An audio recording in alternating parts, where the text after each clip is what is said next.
นะโมตัสสะภะคะวะโต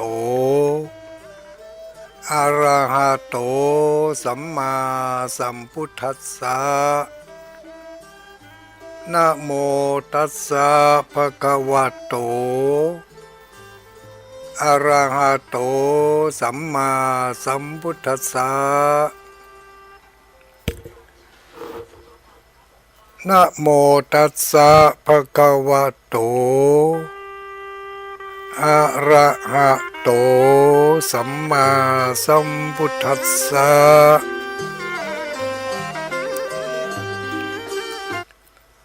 ขอความนอบน้อมแด่องค์สมเด็จพระสัมมาสัมพุทธเจ้าขอน้อมอภิวาทแด่พระสัทธรรมเจ้าขอน้อมนมัสการแด่พระอริยสังฆเจ้าขอถวายความเคารพมายังท่านพระคุณเจ้าท่านเจ้าคณะพระสังฆาธิการ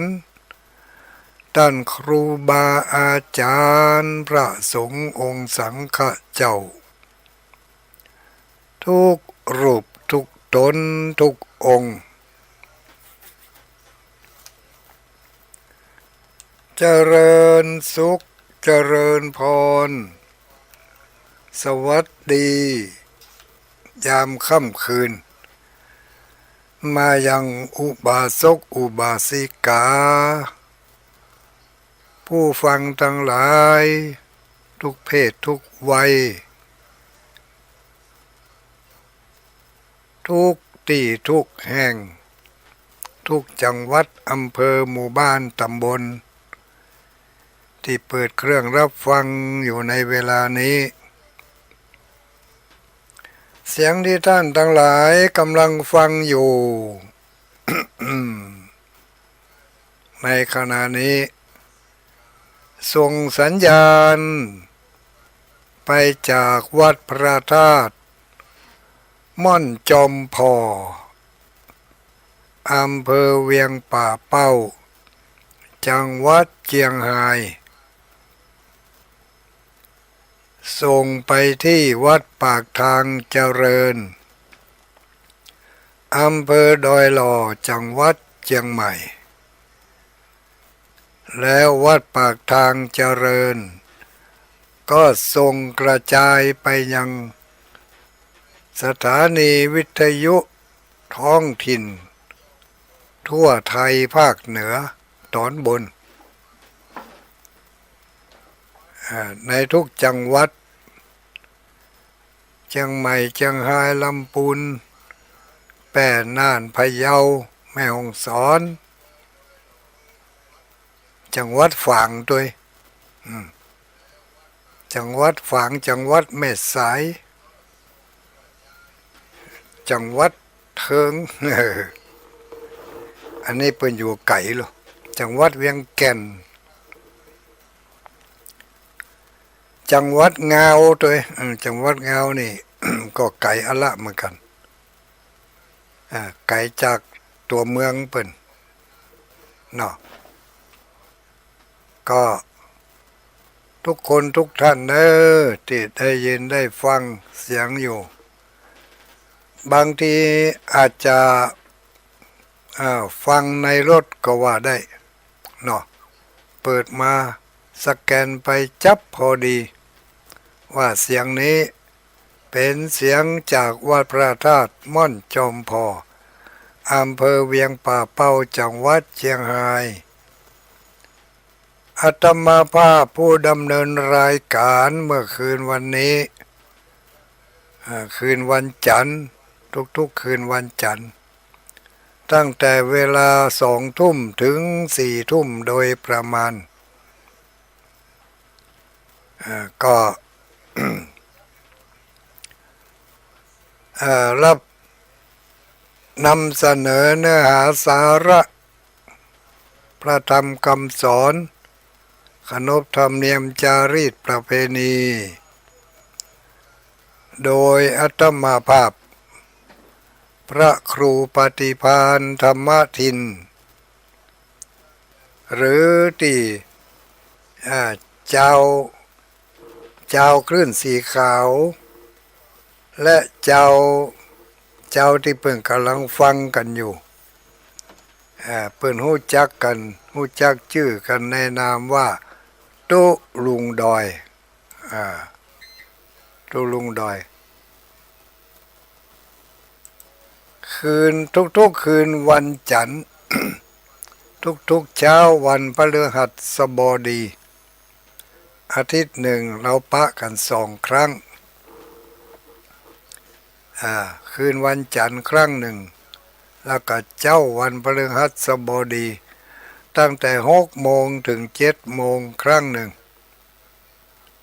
มีสิ่งละอันพันละน้อยมาบอกมากล่าวมาเล่าให้กันฟังบ่ได้มาสั่งมาสอนบ่ได้มาอบรมไผทั้งนั้นภูมิปัญญาไปบ่ถึงที่จะไปอบรมและสั่งสอนไผได้ก็เพียงแต่ว่ามาทบทวนความจำบางผู้บางท่านก็เคยได้ยินได้ฟังมาแล้วโอ้มันลืมไปแล้วนะมันมีอย่างนะลืมไปแล้วนะตังงิดอยู่เนาะเคยได้ยินได้ฟังจากพระสงฆ์องค์สังฆเจ้ามา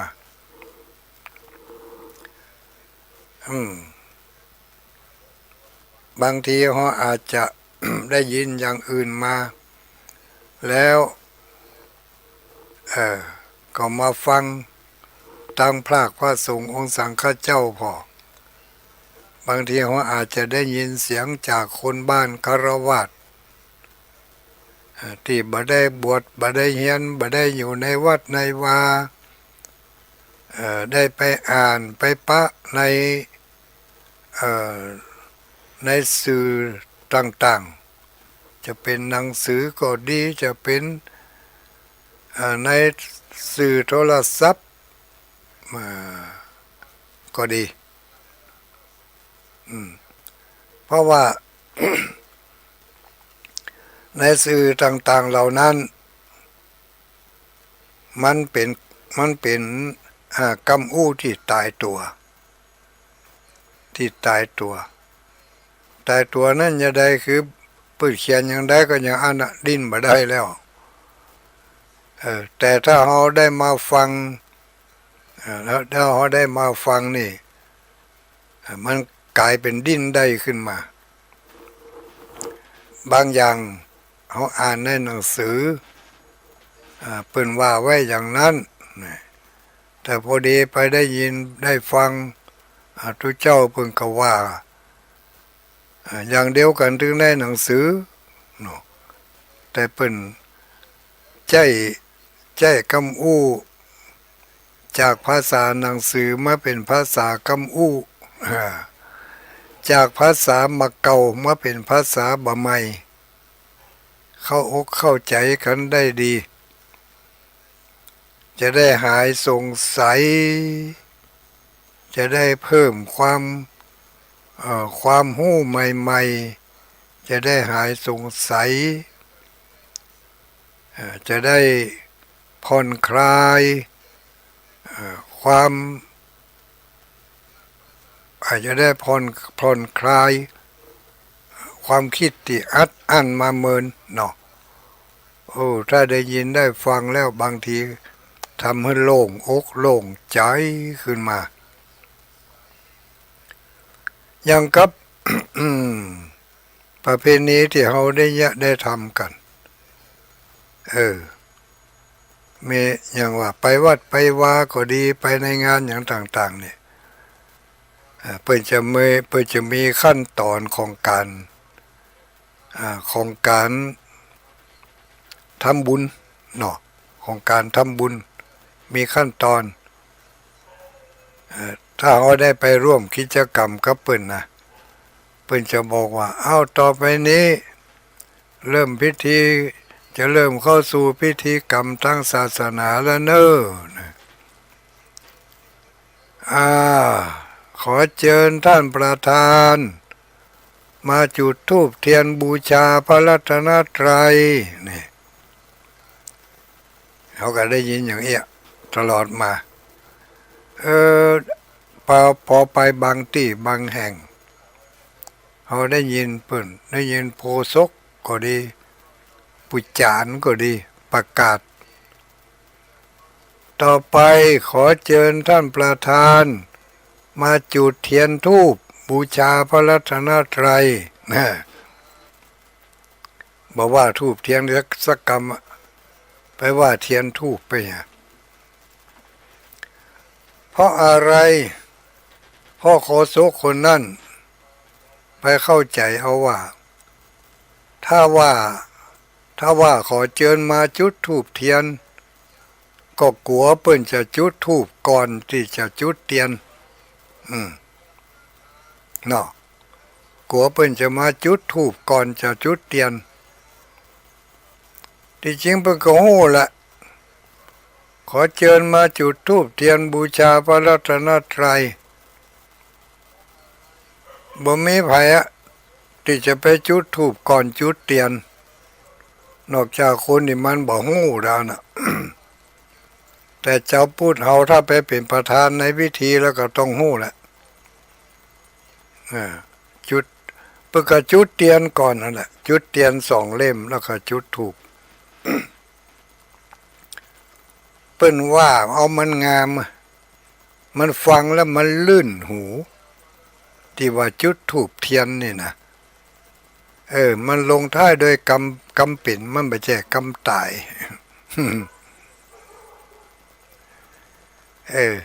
กำเป็นอย่างไรกำเป็นนี่มันม่วนดีอะเนาะ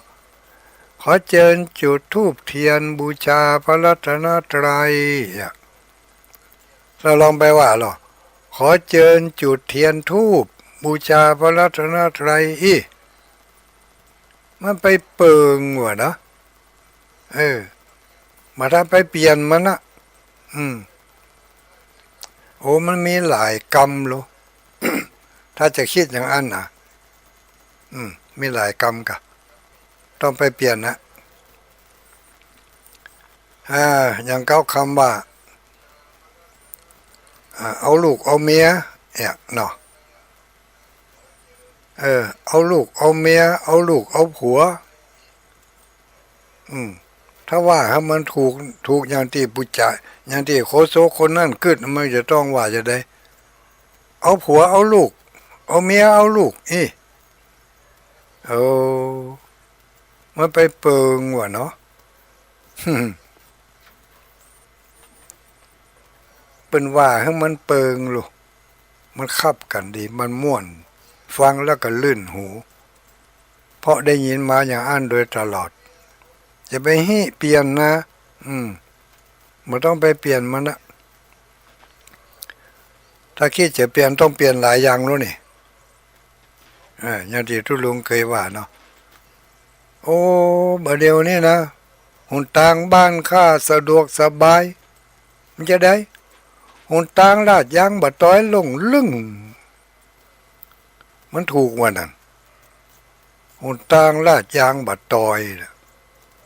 มันเอาหนทางที่ไหนไปลาดยางบะต้อย หนทางลาดซีเมนต์ลงลึ่งเดี๋ยวนี้รถวิ่งได้สบายก็มันก็บ่ถูกอยู่ดีหนทางลาดยางบะต้อยไปเอาหนทางที่ไหนไปลาดยางบะต้อยเพื่อก็เอายางบะต้อยไปลาดหนทางแหละยังมาแก้โคศกนี่มันกันดักแกนะบางทีกึดเอาหรอกึดเอาคนเดียวจี้ขี้ข้างพองเนอะพวกไม่ทั้งหลายถ้าอย่างอ่านมันมีหลายอย่างนะเนาะเอาลูกเอาเมียหนทางลาดยางบะต้อยกินข้าวกินน้ำท่านนี่ตรงอยู่กินข้าวกินน้ำกินข้าวแล้วก็กินน้ กี่ข้าวคำหยางมาตอนนี่โอ้ยหยางพี่เบาหูกี่ข้าวลาดแกงกะเนี่ย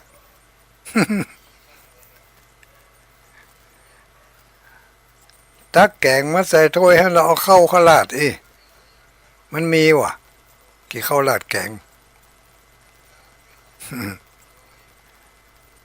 เนี่ย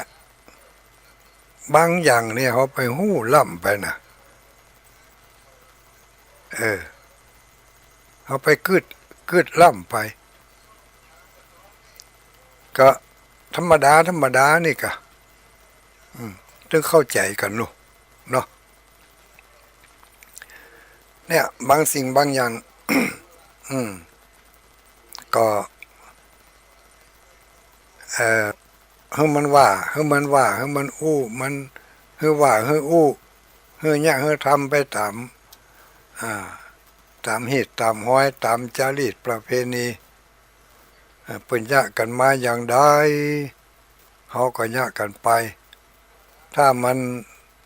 บ่ผิดตัวบทกฎหมายบ่ผิดขนบธรรมเนียมอะไรอย่างแล้วก็ว่ากันไปยะกันไปทำกันไปอบรมสั่งสอนกันไปคนเฒ่าคนแก่ก็เป็นที่จั่งที่ปึ่งของคนหนุ่มคนกำปู่อุ้ยแม่อุ้ยก็เป็นที่ปึ่งของลูกของหลานเพิ่นเรียกว่าเป็นผู้ผ่านน้ำห้อนมาก่อนนี่หรอแต่ละอ่อนสมัยนี้มันแก่บอนแก่แบน แต่ก่อนนี่ผ่านน้ำห้อนมาก่อนมาแน่นะอุ้ยเดี๋ยวนี้เขาผมเขาจะผ่านน้ำห้อนก่อนไม่อุ้ยก็ได้ผมเขาอาบน้ำก่อนเปิดเครื่องน้ำอุ่นแล้วก็อาบน้ำห้อนก่อนอุ้ยไม่ใช่ยังอ่านเพิ่นหมายถึงว่าผู้ที่เกิดเมินย่อมมีประสบการณ์ย่อมมีประสบการณ์อย่างน้อยๆก็ได้ผ่านหูผ่านตาผ่านจากการกระทำมาก่อนแล้วคนหนุ่มคนกำเขาก็ฟังเปิ่นพ่องโดยเหตุโดยผลบางทีก็บ่มีเหตุมีผลก็ว่ากันไปเพื่อความถูกต้องเพื่อความดีงามเพื่อความราบรื่นสะดวกสบายเนาะก็ว่ากันไปการฟังเทศน์ฟังธรรมนี่ก็เหมือนกันนี่ฟังกันไปแต่ก่อนมาหลังนี่วันพระวันศีลเมื่อเจ้าก็พากันไปทำบุญใส่บาตรไปสมาทานศีลอย่างที่ทุลุงว่ามาก่อนไปเจิมศีลไปซ่อมแซมศีลไปทบทวนศีลศีลนะสระอีเนี่ยไม่ใช่สระอิไม่ใช่ศีลเป็นศีลสคสลาสระอีลอลิงอ่านว่าศีลไปซ่อมแซมศีลบางทีเขาสมาทานไปแล้วโอ้ได้สลังพังผาดไปพิษไปในการประกอบอาชีพการงานมันก็ต้องระมัดระวังอยู่ในหัว5 4นะบางทีก็สลังพังเผลอไปหลอดไปพ่องข้ามไปพ่องหรือบางทีก็ทะลุตะปังไปพ่องซ่อมเอาถึงวันพระวันศีลมาก็ไปซ่อมแทนไปขอสมาทานทำไมมายังพันเตวิสุงลักขณถายะนี่มายังพันเต แต่บางทีก็ บางทีก็ว่ามายังพันเตติสรเนนะสหปัญจศีลานิยาจามะบางทีก็ว่ามายังพันเตวิสุงวิสุงรักขนัตถายะลักขณัฏฐาเนอะมันใช่รัตนัตนะบางได้ยินบางที่บางคนเขาว่ารัตนถายะลักขณัฏฐายะติสละเนนะสหะอยู่บ้านใดใจไฟบ้านนั่นเปิ่นว่าอย่างใดก็ว่าตัวเปิ่นไปจะไปคัดเปิ่นโอ้บ้านตู่ยังมีวิสุงวิต่ำด้วยเนี่ยทำเพศยังบ่มีจะไปว่าเปิ่นว่าเขาก็ว่าตัวเปิ่นไปมาทางเพศเปิ่นมีวิสุงเขาก็วิสุงตัวเปิ่นเหรอมันก็แล้วไปถ้าบ่เข้าใจก็ไปเสาะค้นเสาะคว้าเสาะศึกษาเอามันจะได้ว่าต่างกันนะเปิ้นเรียกว่าข้อหนังสือน้อยต่างคนต่างมีเนาะศิษย์ต่างครูอาจารย์ต่างวัดประเพณีของแต่ละท้องถิ่นท้องที่ก็ย่อมจะผิดแผกแตกต่างกันไปเล็กๆน้อยๆจุดมุ่งหมายปลายทางก็คืออันเดียวกันเพื่อจะเป็นการกล่าวปูจาพระพุทธเจ้าพระธรรมเจ้าพระสังฆเจ้า การเริ่มต้นไหว้พระก็เหมือนกันบางทีนี่เอาต่อไปไหว้พระเนยนะนะโมตัสสะภะคะวะโตอะระหะโตสัมมาสัมพุทธัสสะนะโมสามจบแล้วก็ว่าอิมินาสการเรนะจบแล้วก็อะระหังสัมมาแต่บางทีนี่ไหว้พระเนอเริ่มต้นเลยอิมินาสการเรนะพุทธังอภิปูชยามะเริ่มต้นที่อิมินาเลยบางทีก็เริ่มต้นที่นะโมตัสสะมันต้องถามว่าหมายความว่าจะได้ยังบอกเหมือนกันนี่นะตัวลุงบอกแล้วว่าหนังสือน้อยต่างคนต่างมีศิษย์ต่างครูอาจารย์ต่างวัดประเพณีของแต่ละท้องถิ่นท้องที่เนี่ยกันมาอย่างใดทำกันมาอย่างใดเขาเข้าไปอยู่ในกลุ่มนั้นเขาเป็นคนศึกษาเขาไปศึกษาก่อน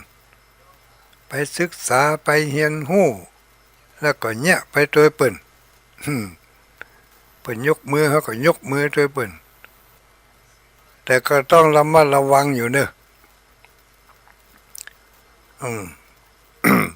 หลายอย่างบางอย่างก็ถูกต้องบางอย่างก็ยังบ่ถูกอันที่บ่ถูกนั่นบางทีก็บ่ใช่ว่าด้วยเจตนาที่จะยะให้มันบ่ถูกบางทีมันก็ตวยเปิ่นมาตวยกันมาตวยกันมาเนี่ยตวยกันมาตั้งแต่เก้าเจนต่อเจนสืบกันมาพอมาถึงเจนเฮานี่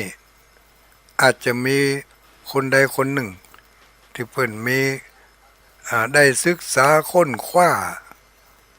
แล้วก็ไปเสาะหาทางที่ถูกที่แม่นอันนี้มันจะถูกกาอันนี้มันบ่ถูกมันผิดพลาดตะใดก็จะได้แก้ไขกันก็มีหลายอันหลายอย่างเนาะที่นำไปแก้ไขกันแล้วก็มีที่บ่ได้แก้ไขเตือก็มีถือเอาตามจริตเหตุหอยเปิ้นว่า แตะกอนนั่นมีคนคนหนึ่งถ้าเวลาไปไหว้พระนี่เวลากราบพระลงไปแล้วนี่แตะกอนเป็นนุ่งผ้าต้อยหรอนุ่งผ้าต้อยนุ่งจงกระเบนแล้วเวลากราบพระนี่พอกราบลงไปมันจะต้องไปตืดหางผ้าต้อยของมันออกไปตืดหางผ้าต้อยให้มันรุดทุกครั้งจนกว่าจะกราบเสร็จมันก็เนี่ยอย่างอันมาตลอด เขาถามว่านี่จะได้บอกต้องเนี่ยอย่างอันก็ข้าหันผู้อาจารย์นี่ ผู้อาจารย์เวลามันกราบนี่มันเบ่งหางผ้าต้อยมันรุดออกที่จริง ที่จริงผู้อาจารย์ไม่ได้ตั้งใจหางผ้าต้อยมันรุดคนเดียวมันเราคนที่อยู่ทางหลังนั่นคือใจว่าผู้อาจารย์เพิ่นจะสอนอย่างนี้ก็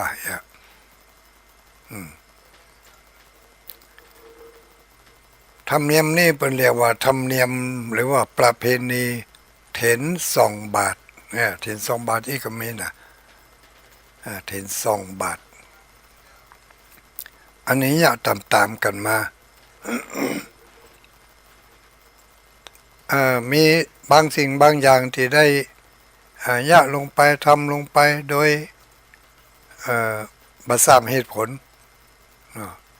โดยบ่ฮู้เหตุฮู้ผลเหมือนกับ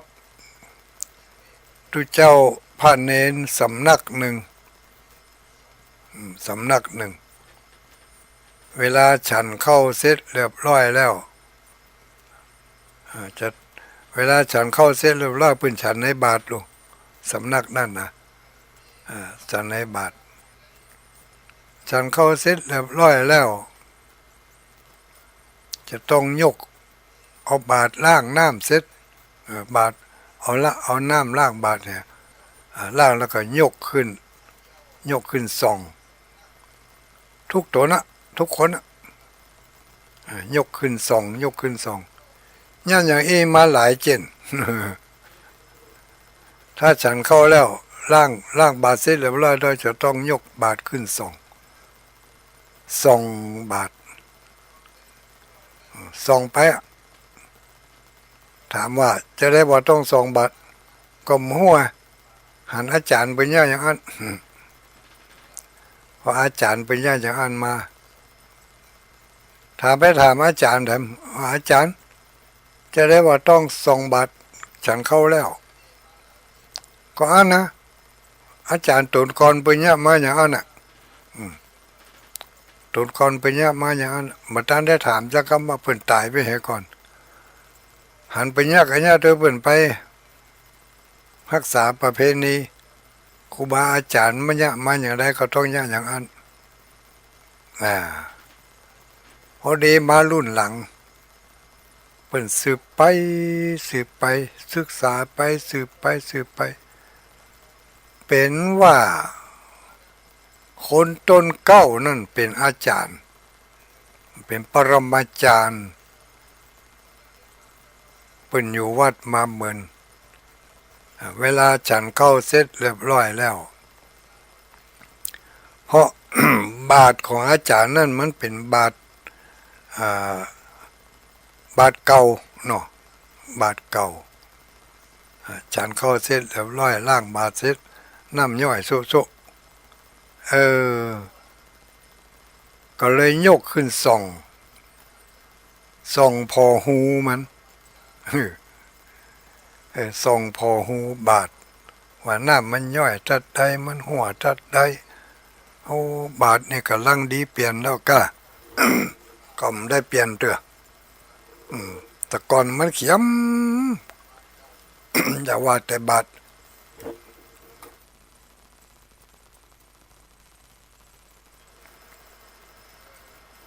อย่าว่าแต่บาทเลยผ้านุ่งผ้าห่มผ้าตุ้มนี่เขียมได้เขียมว่าบาทก็เขียม เปิ้นถึงกับบอกไว้ว่าถ้าบาดเขาแตกเขาลุเนี่ยนะถ้ามันหันหอยมันหัวมันแตกเนี่ยมันเล่าเนี่ยมันจัดเล่าก็คือจัด เอเดี๋ยวมันจะหูจักว่าจัดเนี่ยเนาะมันจัดมันเล่าถ้าบ่ถึง2 นิ้วนี่เปิ้นบ่ให้เปลี่ยนเด้อลูก มันต้องไปสอบเปลี่ยนอ่ะถ้ามันเล่าเป็นแผลยาวไปถึง2 นิ้วกำลังดีเปลี่ยนก็เปลี่ยนโอ้อาจารย์เพิ่นก็ส่องบาทถึงวันเล่าไปได้นักหรือยังเล่าไปถึงไหนแล้วที่ซ่อมได้ก็ซ่อมที่เอายางเอาอย่างเขาโมะได้ก็โมะไปก่อนเอาขี้หญ้าขี้ถังนี้ขี้หญ้าอย่างโมะไปก่อนแล้วก็เอาไปบิณฑบาตพลิกมาฉันเข้าแล้วขี้หญ้าขี้อย่างนั้นมันรุดมันหายไปก็จะได้พองจะได้หู้ก็เลยยกขึ้นส่องถ้ามันยังหัวยังซึมอยู่ก็จะได้ยาอีกแล้วทีนี้ลูกศิษย์ทั้งหลายหันอาจารย์ส่องบาทตัวเองก็ส่องด้วยเลยก็ส่องไปสืบตามกันมานี่เรียกกรรมนี่เพิ่นเรียกว่าอะไรอย่างก็ประเพณีเถนส่องบาทเถนส่องบาทคือประเพณีที่ทำสืบกันมาครูบาอาจารย์ผู้เฒ่าผู้แก่เพิ่นยะมาอย่างนั้นเขาก็ยะต่อไปโดยที่ว่าบ่ฮู้ความหมายจะเป็นอย่างใดอันนี้หมายถึงบางสิ่งบางอย่างก็ต้องมาถึงรุ่นเขาทั้งหลายนี่ก็ต้องเป็นนักศึกษาต้องศึกษาต้องเรียนรู้ต้องท่องต้องถามบ่ฮู้บ่เข้าใจก็ถามเนาะบ่ฮู้ถามบ่งามแต่งเนี่ยแต่งเอาแต้มเอาที่บ่ดีบ่งามมันก็จะดีจะงามขึ้นมาความรู้ความเข้าใจในการวิธีการเอาบุญอันนี้ก็ต้องศึกษาต้องเรียนรู้ต้องเข้าใจถ้าบ่เข้าใจเขาก็ยะไปเลยยะไปสักแต่ว่ายะให้มันแล้วไปหาให้มันโป้นไปหาแล้วก็จะเลยแล้วก็จะบ่ได้ผลตามที่ตั้งความปรารถนาเอาไว้เนาะมันจะได้ผลมาเต็มเม็ดเต็มหน่วยเพราะทำไปด้วยความไม่เข้าใจสักแต่ว่าทำให้มันพ้นไปอย่างเขากินข้าวนี่ก็กินไว้ละตึงฝั่งตึงหีบก็เลยอิ่มบะแน่นอิ่มบะแต้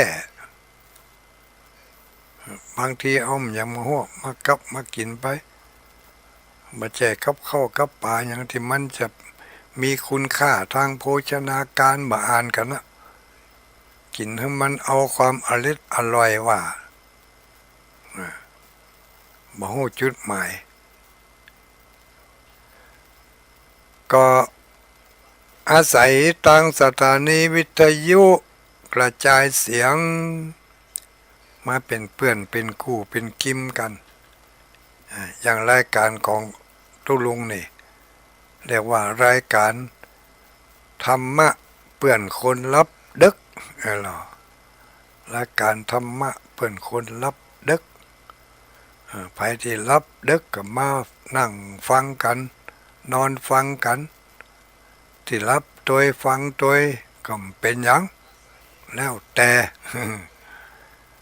ฟังเอาได้เนื้อหาสาระก็ได้ประโยชน์ไป ฟังแล้วบางทีมันก็บ่ได้หยังก็มาเป็นหยังอย่างที่ทุลุงเคยว่าเนาะการฟังธรรมก็เหมือนกับการกินข้าวโอ้มื้อนี้ในก๊กข้าวมีอาหารหลายอย่างนี่เขาไปกินในก๊กข้าวมีอาหารหลายอย่างแกงผักกาดก็มีจอผักกาดก็มีน้ำพริกน้ำผักกาดก็มีขั่วผักกาดก็มีหลายอย่างแกงแค่ก็มีแกงโฮะก็มีจิ้นลาบก็มีแกงอ่อมต้มก็แล้วแต่จะเลือกกินเนาะอาหารที่เอามาทุกคืนพระสงฆ์ของสังฆเจ้าก็พยายามที่จะตอบบุญแทนคุณของอุบาสกอุบาสิกาของพุทธบริษัททั้งหลายที่ได้เลี้ยงดูจนอิ่มหนำสำราญจนได้มีโอกาสได้ศึกษาเล่าเรียนเขียนอ่านพระธรรมวินัยแล้วก็นำมาบอกมากล่าวให้กันเป็นทอดไปหลายวันก่อน มาจนถึงวันแล้วไปนี่วันที่แล้วไปนี่วันอย่างนั้นวันจันทร์เหมือนกันก็เนาะก็ว่าวันพัดไม่ใช่ละวันจันทร์ทุลุงก็ได้บอกฝากเอาไว้จำกันก็ที่ว่าการทำบุญของเขานั่นนะที่เขาจะได้บุญนั่นแหละถ้าทำจังถ้าคืดเป็นเขาก็ได้บุญเต็มได้บุญอย่างใดหน้าตามันเป็นอย่างใดบุญฟังแล้วฟังแถมเนอะที่ฟังแล้วฟังแถมที่ไม่ได้ฟังกำเถือก็ฟังต่อไปหน้าตาของบุญนั่นน่ะหนึ่งมีความม่วนอกม่วนใจที่ได้ทำแต่ว่าวันศุกร์นี่เปิ่นไปทำบุญกันต่างจังหวัดโอ้ไปไก่ลูกเหมารถเหมาล่างกันไปถ้าจะถามว่าบุญบ้านเฮาบ่มีก็ปะเลอะปะเต๋อบุญอยู่แต่หมู่ในหอในเฮือนนั่นก็มีตะล่างกลางควงก็มีมื้อนึงให้เข้ามีบุญทั้งนั้นแล้วจะได้ว่าต้องไปเสาะบุญแสวงบุญไก่ยังบ่เอาแต่หมู่บ้านหมู่จองนั่นก็อย่างที่ว่าตะกี้นั่นน่ะอาหารการกินเขากินกับจอผักกาดถึงวันมันก็เบียร์พ่องกะเนาะก็ใครเปลี่ยนรสชาติของอาหารพ่องฉันใดก็ฉันนั่นทำบุญในพื้นที่ทำมากี่ปีแล้วมาได้ก็ไปวัดวัดเก่านั่นน่ะก็เปลี่ยนสถานที่พ่องไปไกลพ่องไปใกล้พ่องเนี่ยแต่ว่าวันศุกร์นี่เมื่อวันที่13ที่ผ่านมานี่ทุลุงบ่ได้ไปนะแต่ทุลุงส่งใจไปตัวเปิ้นไปตัวเปิ้นกูกันอ่ะเปิ้นไปไหนก็ไปด้วยเปิ้น บางทีได้หันหนักกว่าคนที่เปิ้นไปกันเนาะบางทีคนที่เปิ้นไปเนี่ยอาจจะไปได้มุมเดียว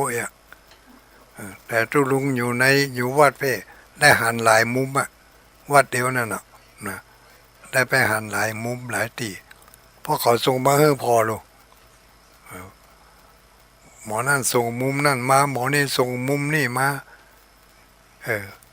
ก็ได้หันหลายมุมหลายจอก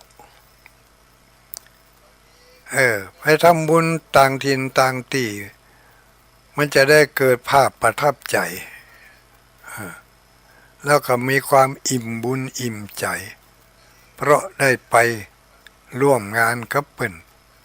แปลกหูแปลกตาเมื่อมีสิ่งแปลกหูแปลกตาเข้ามาก็ทำให้เกิดความแปลกใจถ้าไปปะใส่สิ่งที่ดีที่งามก็จะได้เก็บใส่ใจไปหันไปหู้พิธีกรรมอย่างต่างๆเป็นเนี่ยกันอย่างใด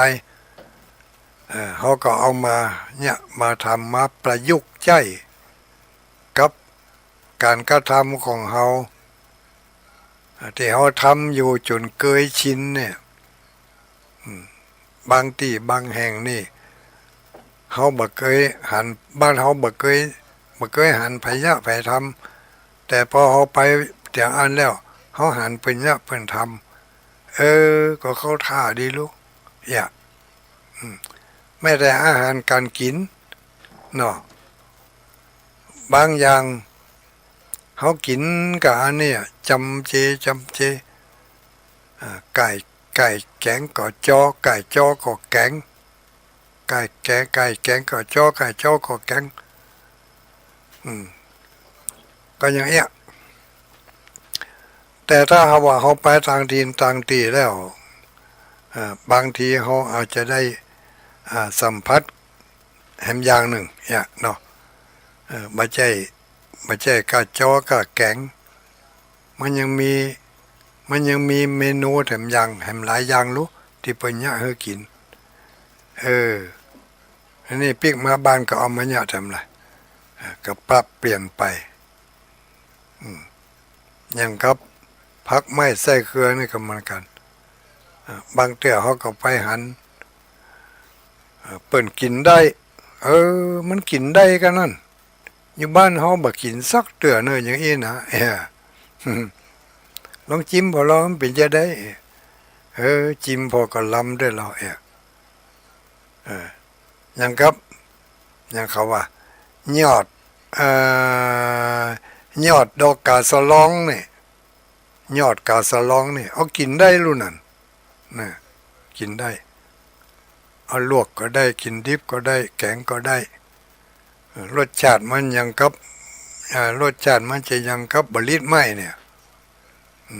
ขมจมกลมไว้บางคนบ่เคยกินนี่ยอดกาสะลองถึงกาสะลองคำกาสะลองขาวนั่นน่ะลองเอามาลวกกับน้ำพริกพอหรอเหมาะนะอย่างเงี้ยอันนี้อาหารตังนอก ส่วนอาหารตังในก็เหมือนกันเขาได้ไปหันพิธีกรรมอย่างต่างๆของเพิ่นพิธีการทำบุญมีหลายรูปแบบบางอย่างก็เอามาใจครับบ้านเฮาได้บางอย่างก็เอามาใจบ่ได้ก็เก็บไว้หั่นบ้านเปิ้นไม่ใช่บ้านเฮาฮีดเปิ้นไม่ใช่ฮีดเฮาเนี่ยเขาก็มันก็นึงได้นะแต่ที่แน่ๆนั่นบ่ฮู้ว่าจะได้อย่างใดแต่ที่แน่ๆนั่นก็คือได้ความปลื้มอกปลื้มใจได้ไปหู้ไปหันม่วนใจบางคน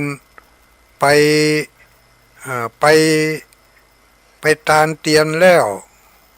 ปิกมาบ้านถึงบ้านพอดึกพอดื่นพอจะแจ้ง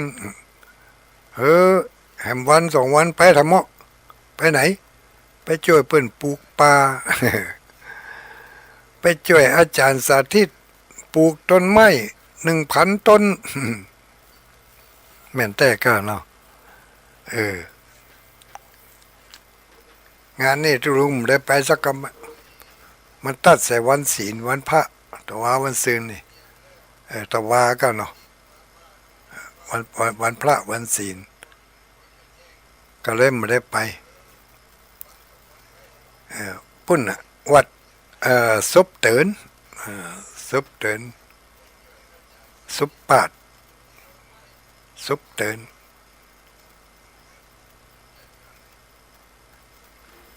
ก็ทำบุญต่างตีทำบุญหลายตามาเข้าหลายไหเกิดเหือหลายตามาเข้าหลายไหเกิดรถ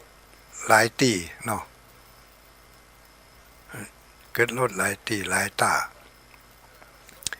กันนั่นมาบ่ได้ไปกันนั่นมาแถมมันต้องว่างสักกันได้ไปการทำบุญก็เหมือนกันทำบุญประเภทนี้มันบ่ถูกกับจริตของเขาบ่อยากทำแต่มันจำเป็นต้องทำก็ทำด้วยความจำเป็นจำใจต้องทำเมื่อในขณะที่ทำนั้นเขาอาจจะบ่ได้หยังเพราะบ่ได้ตั้งใจที่จะทำมันถูกบังคับให้ทำพ่องหรือว่าเกิดความจำเป็นจะต้องทำพ่องเพราะเปิ่นทำกันทื่อๆเขาบ่ทำก็บ่ได้จำเป็นต้องทำเมื่อทำไปแล้วเอาเกิดความเบิกบานสำราญใจม่วนอกม่วนใจถึงจะเหนื่อยก็เรียกว่าถึงเหนื่อยกายก็เหนื่อยหายแต่เครื่องหมายคือความดียังมีอยู่นะประทับใจเนี่ยเกิดความปลื้มอกปลื้มใจอันนี้ก็เป็นตัวบุญอันหนึ่งรู้ที่ได้รับในปัจจุบันนี้เนาะวันนั้นก็ได้บอกกันแล้วมี6 ข้อกันนะทุลุงไปอ่านปะข้อใส่ว่าที่เขาทำบุญหรือว่าทำความดีเนี่ยเขาได้ดีเขาจะได้ดี6 ข้อข้อที่1ได้ความเบิกบานสำราญใจอบอุ่นม่วนใจข้อที่2มีคนกล่าวถึงมีคนกล่าวถึงเอ่ยถึงเรียกว่ามีเกียรติมีชื่อมีเสียงเป็นที่นิยมชมชอบของคนทั่วไปทั้งที่เขาบ่ได้ตั้งใจว่าจะได้สิ่งนี้นะแต่มันเกิดขึ้นมาคนเดียวมันเกิดขึ้นมาอย่างอันของมันเป็นเรียกว่ามีเกียรติยศปรากฏไกลนี่ข้อที่2ที่เขาทำบุญนี่นะไผได้ห้องนี่จะได้ก็ถ้าได้ก็แสดงว่าเข้าใจทำ1ได้ความปราบปลื้มใจ2ได้เกียรติยศชื่อเสียงปรากฏไม่ใช่เกียรติยศที่แห่กันทึดๆนั่นนะอย่างน้อยๆก็มีคนเอ่ยถึงอย่างน้อยๆก็มีคนนิยมชมชอบโอ้หมอนั่นมันก็ดีแล้วลูกเปิ่นทำบุญที่ไหนมันถึงบัลละไปด้วยเปิ่น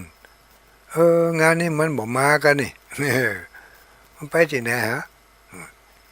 มีคนกล่าวถึงละแสดงว่ามีคนขึ้นเติงหาน่ะอย่างทุลุงดอยบ่ได้ไปเนี่ยโอ้เปิดไปที่ไหนฮะมันร่างตายเหรอฮะ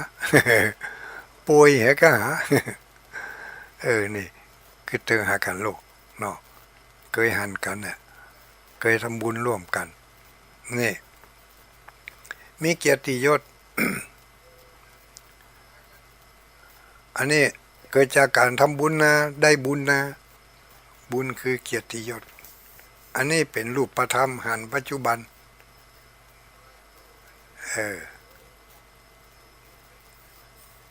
ข้อต่อไปผู้ที่ทำบุญเนี่ยนะจะได้บุญที่หันกับหูกับตาเป็นตัวเป็นตินบุญเนี่ยมาเป็นตัวเป็นตินตัวที่3คือมีความองอาจมีความองอาจแกล้วกล้าเป็นคนที่มีความแกล้วกล้าสามารถบัดสะทกสะท้านในท่ามกลางของคนทั่วไปในท่ามกลางของชุมชนบ่ว่าจะเป็นผู้ลักผู้ใหญ่ผู้มีเกียรติหรือแม้แต่ในหมู่โจรในผู้ที่เป็นอันธพาลผู้ที่เคยทำบุญมาแล้วนี่ย่อมจะมีความแกล้วกล้าอาจหาญมั่นใจมั่นใจใน มั่นใจในกำอู้มั่นใจในสิ่งที่จะต้องต้องทำมั่นใจในอาชีพการงานของตัวเองนี่เรียกว่ามีความแกล้วกล้าอาจหาญแกล้วกล้าอาจหาญองอาจในที่ทั้งปวงถ้าผู้ที่บ่ได้ทำบุญหรือว่าทำบุญมาน้อยๆนี่ยังมีความหวาดหวั่นอยู่มีความหวาดหวั่นมีความเกรงกลัวลองสังเกตบ่ต่อเพิ่นว่าเอาต่อไปนี้กล่าวคำถวายสังฆทานเน้อนี่นะเปิ่นผู้จารนำแท้ๆนะอิมานิมะยังพันเตพัตตานิสปริวารานิแทนที่จะว่าด้วยผู้จารลงบัญญัติรู้มุบมิบว่าในใจบุญนี่แสดงว่าบุญบัดทำบุญบัดแต้เนี่ยเพราะว่ามันบักกล้าที่จะแสดงออกที่ทำมานั่นบุญได้บันนัก ได้บันนักบ่เพียงพอที่จะกล้าอาจหาญกล้าแสดงออกเป็นจวนไหวพระก็มุบมิบอยู่ในปากปุ่นจะว่าดังก็กลัวอายคือเปิ่นไปอายในสิ่งที่บ่ควรอายบ่แกล้วกล้าบ่อาจหาญต้องแกล้วกล้าต้องอาจหาญต้องอายในสิ่งที่ควรอายพระพุทธเจ้าบ่ให้อายเรื่องการทำบุญเรื่องการทำความดีพระพุทธเจ้าเพิ่นให้อายเรื่องการทำความชั่วทำในสิ่งบ่ดีนั่นก็เพิ่นให้ควรจะละอายไอ้ที่จะไปทำในสิ่งที่บ่ดีเนี่ยบ่อายเนาะบ่อายถ้าจะยกตัวอย่างเดี๋ยวก็จะจังตุลุงนะบ่ยกอ่ะบ่ยกตัวอย่างที่ว่าไปเนี่ยบ่ดีแล้วมันบ่อายนะบ่ละอายบางคนพอก็เป็นผู้ดีผู้มั่งผู้มีแต่งเนื้อแต่งตัวจัดเหมาะจัดงามแต่งหน้าแต่งตาจัดดีมีหันอย่างขนาดคนที่ไม่ได้แต่งเนื้อแต่งตัวอย่างมีความละอายแต่คนที่แต่งตัวดีกับบ่อายในสิ่งที่ควรจะอายไหว้พระหับศีลกล่าวคำถวายสังฆทานนี่ ว่าให้มันป้นปากป้นกำลูกอย่างน้อยๆก็ให้หูเขาได้ยินจะได้หูจะได้เป็นสักขีพยาน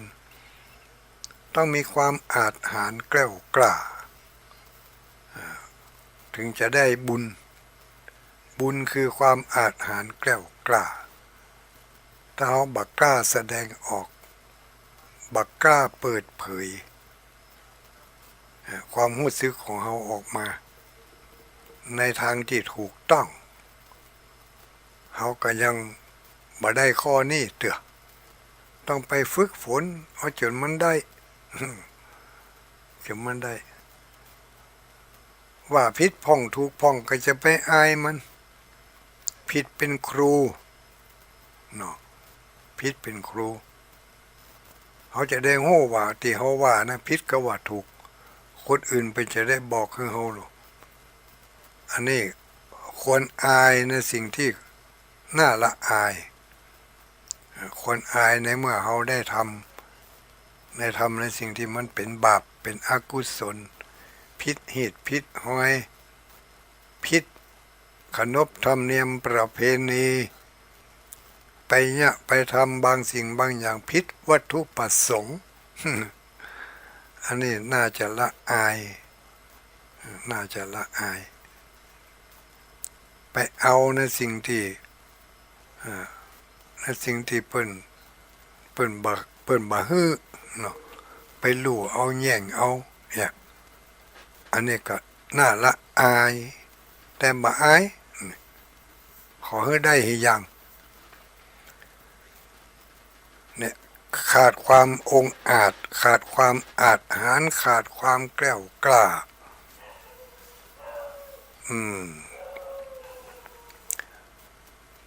ข้อต่อไปผู้ที่ทำบุญย่อมจะได้บุญบุญตัวนั้นก็คือความฮักความเอ็นดูความฮักความเอ็นดูความกึดตึงหาก็คือเสน่ห์เนาะมีเสน่ห์เป็นที่ต้องหูต้องตาต้องใจเป็นที่ฮักของคนและเทวดาทั้งหลายแม้แต่พูดผีปีศาจสัตว์เดรัจฉานก็ให้ความเคารพยำเกรงและมีความรักอยากจะพบอยากจะปะกับคนที่เพิ่นมีบุญคนมีบุญนี่คนทำบุญได้บุญมีบุญก็คือมีความฮักเปี่ยมล้นเปิ้นฮักเขานะเปิ้นฮักเขาเทวบุตรเทวดามนุษย์มนุษย์ตลอดจนถึงสัตว์เดรัจฉานพูดผีปีศาจฮักและเอ็นดู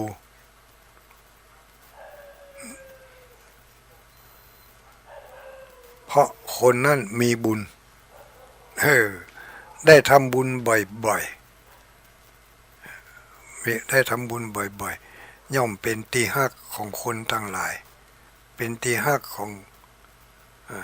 มนุษย์และมนุษย์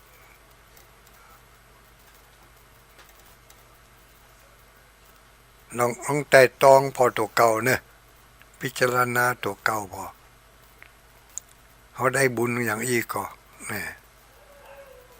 หนึ่งเขามีความปลื้มอกปลื้มใจก็เวลาเขาได้ทำบุญวันพุธวันฮือนี่จะไปออกโรงทานเนี่ยจะเริ่มแล้วหรอเดือน12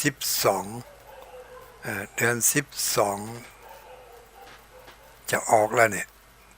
มาเดี๋ยวนี้เดือน11แฮมเดือน11แม่นะกะเดือน11แฮมกี่ค่ำ2 ค่ำ3 ค่ำวันนี้แล้วลูก2 ค่ำก็1 ค่ำเดือน11แฮม1 ค่ำตั้งแต่เดือน12ไป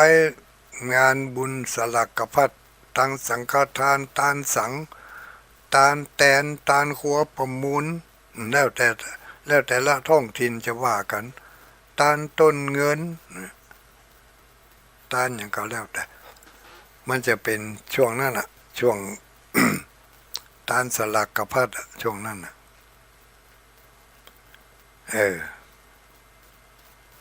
ก็เขาก็เก็บแล้วเก็บตัวเอาไว้จะไปร่วมกินห่มทานกับเปิ้น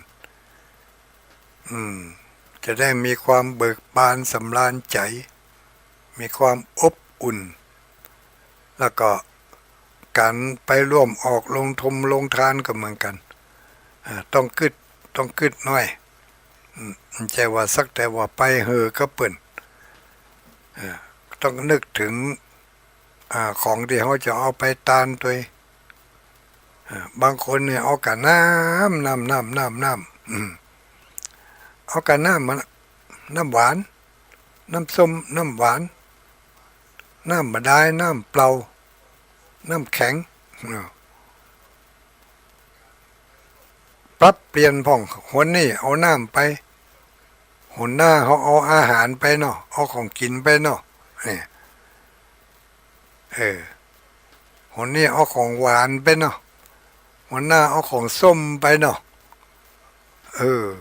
ถ้ามันบ่นอกจากเสียว่ามันจะตายตัวบางอย่างมันตายตัวลูกเป็นลักแต่ขอให้กินได้อิ่มนะเอาไปออกโรงทาน จุดมุ่งหมายก็เขาอยากจะได้จะให้เปิ้นได้อิ่มต้องอิ่มไส้ถ้าเขาเอากันน้ำมันบ่อิ่มแตนเข้าเลยมันบ่อิ่มแตนเข้าเอาอาหารที่มันอิ่มแตนเข้าไปตัวพ่องเปลี่ยนเมนูหนนี้เอาน้ำไปหนหน้าเอาอาหารไปอย่างพระเจ้าบอกคือละอ่อนเขาวันที่30นี่เอาลงทานมาเนอะที่วัดม่อนนี่จะทำบุญถวายสังฆทานปีนี้ปีแล้วทานสลักกพัดปีนี้ทานสังฆทานเว้น2 ปีทานสลักให้ปีเดือน12ออก7 ค่ำทุกปีปีนี้ตรงกับวันเสาร์พอดีก็วันเสาร์ที่30เดือน12ออก7 ค่ำสุเขาเอาลงทานมาเนอะเจ้าเขาจะเอาน้ำหวานมาจะเอาน้ำเปล่ามาแล้วปีแล้วเอาอย่างปีแล้วเอาน้ำหวานน้ำเปล่าน้ำแพ็คปีนี้เปลี่ยนเป็นอาหารเนอะนี่ก็เลยบอกเขาเอาเป็นอาหารไปตานกับน้ำทิกๆกันระวังน้ำท่วมบ้านท่วมเมืองนะ ว่าแต่แกมเล่นไป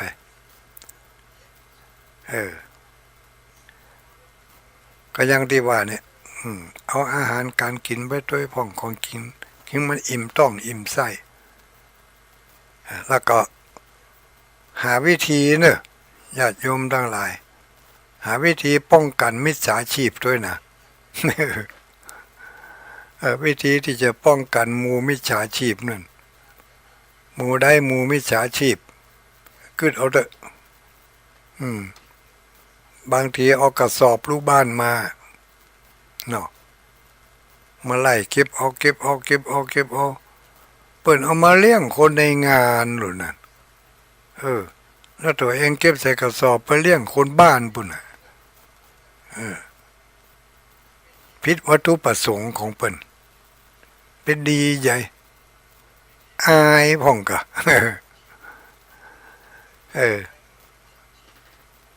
เอาหั่นกินหั่นกะปอก็เอาแต่มต่อให้ไปว่าอย่าง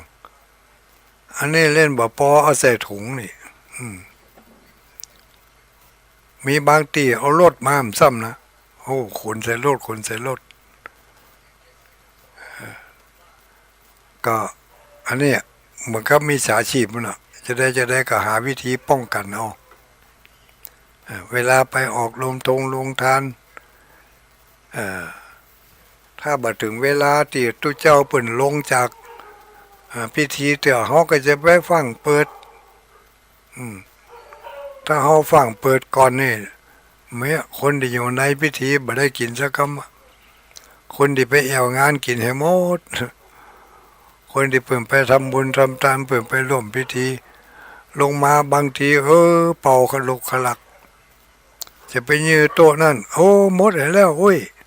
ไปยืนโต๊ะนั่นเสียงแล้วก็ผ่านไปก็ต้องหู้เอาหาวิธีป้องกันหมู่มิจฉาชีพเอากันแล้วกันจะได้มีความปลื้มอกปลื้มใจหันเป็นที่ของกินของว่าของเขามันบัดเหลือถึงมันจะเหลือก็เหลือน้อยเหลือเพราะเขาให้มันเหลือเนี่ยถ้าเหลือนักได้ก็บดีจะบ่ปลื้มใจ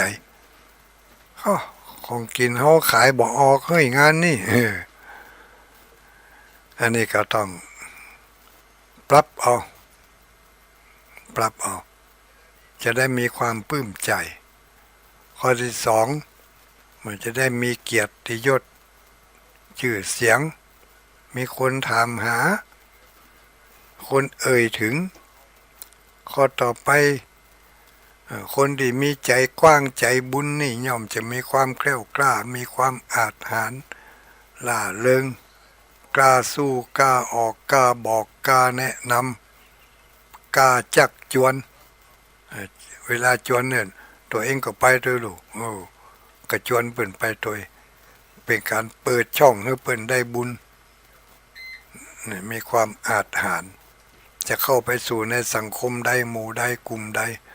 ก็บัดเศร้าทุกข์สะท้านเบาหวานไหวเพราะจิตใจนั่นเต็มเปี่ยมไปด้วยพลังแห่งบุญข้อต่อไปย่อมจะเป็นที่ฮักของคนและเทวดาทั้งหลายผู้ที่คือตานทำบุญบ่อยๆนี่นะหรือจะทำความดีอย่างก็แล้วแต่ที่ขึ้นชื่อว่าความดีนั่นแหละก็ย่อมจะเป็นที่ฮักที่ชอบใจของคนและเทวดาทั้งหลายแม้แต่การที่จะไปช่วยงานสาธารณะงาน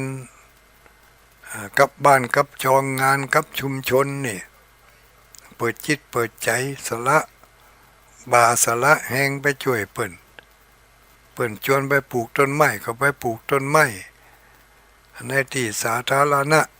หน้านี่มันหน้าฝนแล้วก็ไปบ่ปอก็ต้องนึกถึงทั้งบ้านทั้งจองตัวหน้านี่หน้าฝนเปิ่นเอามันยังไปปลูกที่ไหนตัวเองก็ต้องนึกถึงตัวเขาจะต้องเสาะของมาปลูกในบ้านเขาละเป็นพริกเป็นบะเขือเป็นผักไผ่หัวหอมบะขูดบะนาวจักไข่ข่าขิงเอามาปลูกในบ้านในจองในบ้านมันบ่มีที่ปลูกเป็นซีเมนต์เหี่ยมดเขาใส่กระถางเสาะเอาใส่กระถางนั่นฮัดย่อยตีนย่อยมือแก้ง่อมแก้เหงาไปพ่องคนบางเตือนี่กันจะทำกับข้าวกับปลามาไปขอของเปิ่นบ้านเหนือบ้านใต้คนตะกอนนะคนมาเดียวนี่มันมาเคยมีไปขอไผมันไปเอากาดมาสำเร็จแล้วในกาดมดแต่มันก็มีบางเตือมันต้องมีอยู่เนี่ย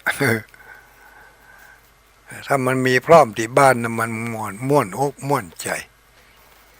เป็นที่ฮักของคนและเทวดาทั้งหลายข้อต่อไปคนที่มีบุญหรือว่าคนที่ทำบุญบ่อยๆทำบุญจนเกยกับบุญทำความดีจนเกยกับความดีแล้วนะเวลาใกล้จะตายนี่คนนั้นเพิ่งจะมีความอุ่นใจมั่นใจข้าตายก็ถึงบัดเสียทีละ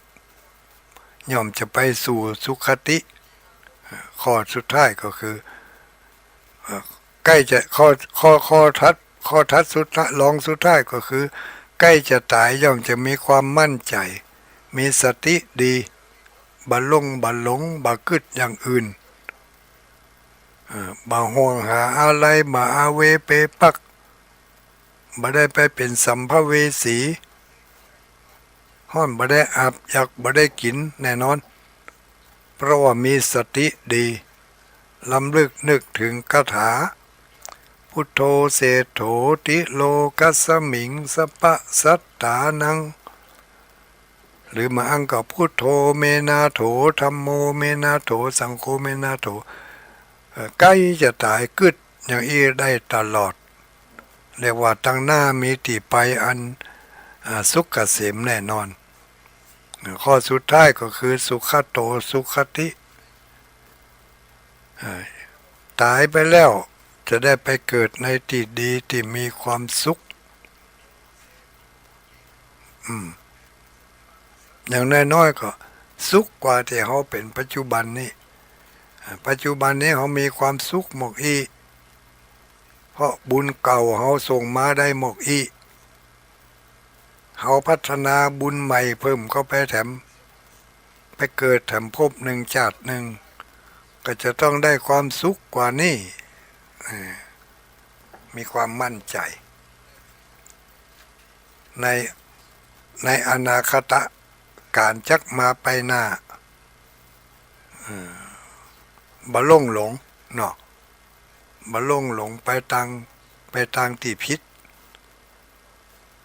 เดินจิตใจมุ่งตรงไปในทางที่ถูก ก็คือมีพุทโธเมนาโถ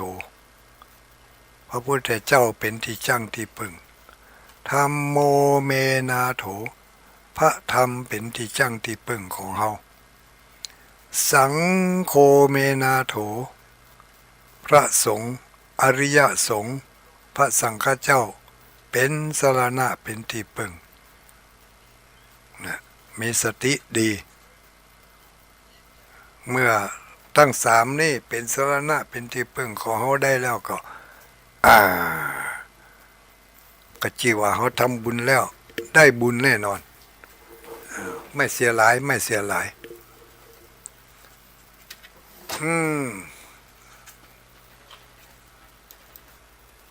ได้กันหรือยังนี่บุญทบทวนพอเนอะอันใดที่มันยังบ่ได้เท่าก็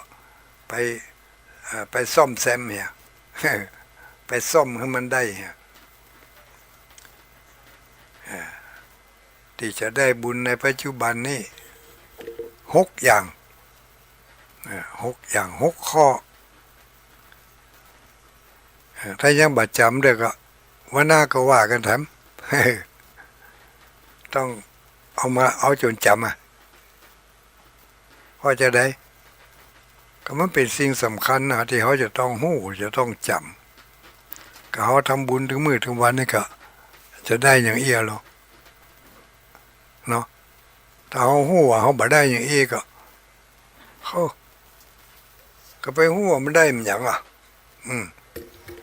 ดีมันดีโดนละอ่อนถามทำบุญแล้วได้อย่างมันได้อย่างสักอย่างมีกับเสี่ยงกับเสี่ยงก็บอกให้เขาได้ค่ะแต่สู่เขาบาหารบางอย่างก็หันบางอย่างก็บาหาร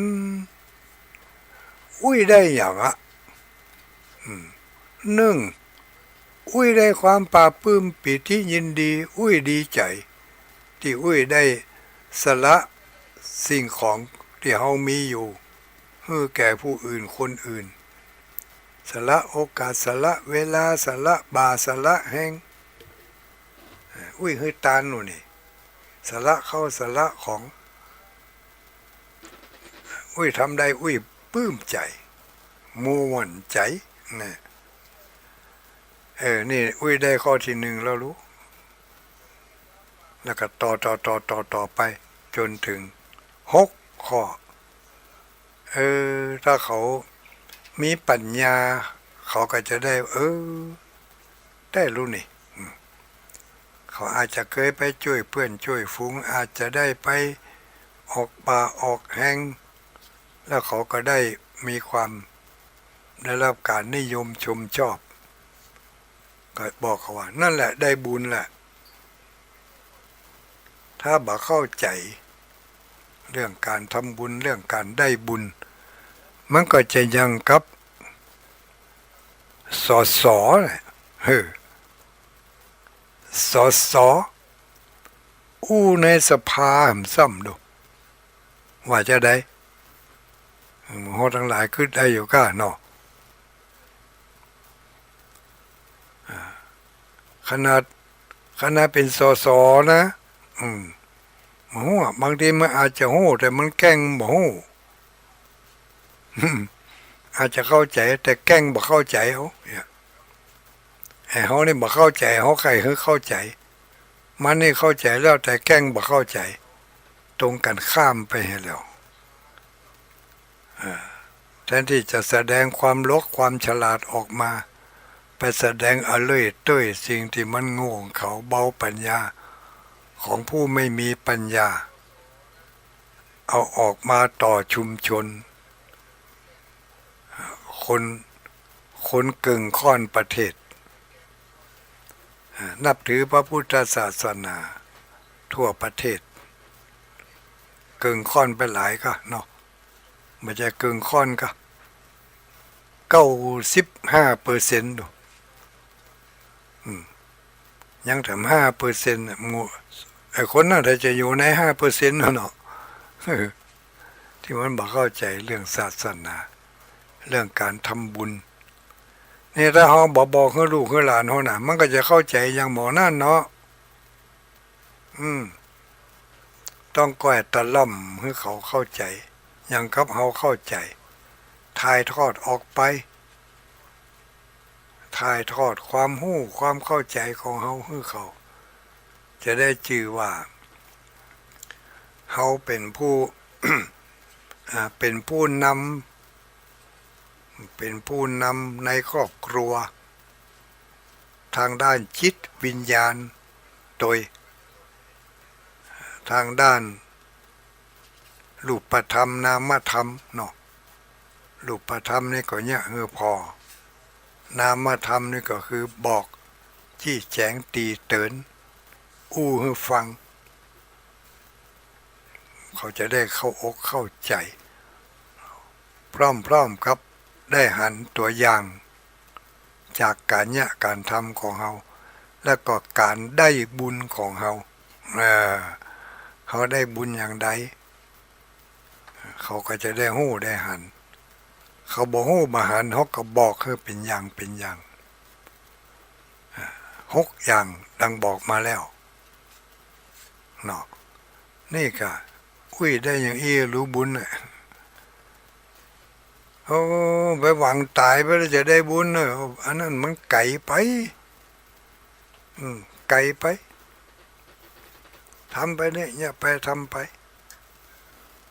อย่างที่ว่ามาแต่ก่อนนะเนาะสิ่งที่เขาเนี่ยสิ่งที่เขาทำนี่แหละจะเป็นสมบัติของเขาเป็นสมบัติของเขาแน่นอนเพราะว่าตัวของเขาเองเป็นที่จังที่เปิ่งแก่เขาคนอื่นเนี่ยแทนเขาก็ไม่ใช่ได้เขาต้องเนี่ยเอาตัวของเขาเอง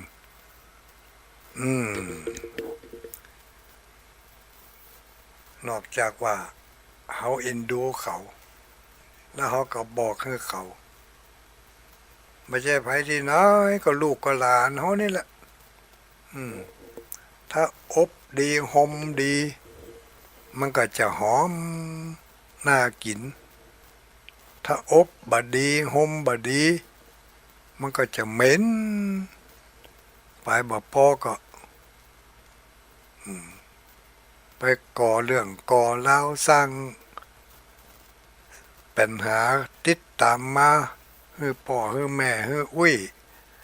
ได้คอยแก้คอยไขคอยไปจ่ายค่าเสียหายฮือเขาถ้าเขาอบไว้ห่มไว้ถึงอบถึงห่มแต่ต้องก่อยๆเนี่ยก่อยๆทำเนอะต้องพัดหาเหลี่ยมหาลายมันก่อนจะว่าตั้งหน้าตั้งตามาถึงมานี่กูจะสอนมึงโอ้บ่ได้แหละบ่เดียว